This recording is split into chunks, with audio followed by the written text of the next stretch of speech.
I never thought renovating my apartment would lead to unraveling the threads of my own existence. Last week, while removing the creaky old floorboards in the living room, I stumbled upon a dusty, leather-bound diary. Curiosity piqued. I opened it, only to be met with pages filled with intimate details of my life. Every secret, every moment, every struggle was documented with chilling accuracy.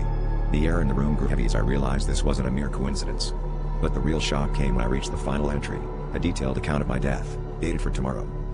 At first, I laughed it off as an elaborate prank. But as the day wore on, strange occurrences began to haunt me. My phone rang with calls from unknown numbers, the voice on the other end whispering my name before cutting off. Shadows seemed to linger just a moment too long in the corners of my vision.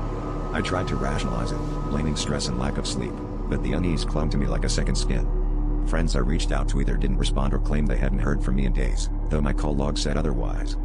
Desperation led me back to the diary, hoping for some clue or explanation.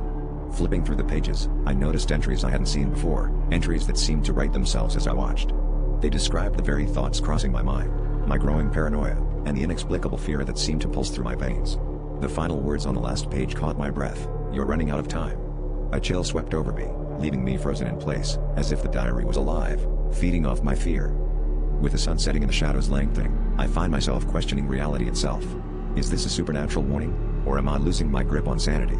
The diary sits on the table, its pages fluttering gently as if beckoning me to read further. But I dare not touch it again. The clock ticks inexorably toward midnight, and I can't shake the feeling that someone, or something, wants me to fulfill the prophecy written on those pages.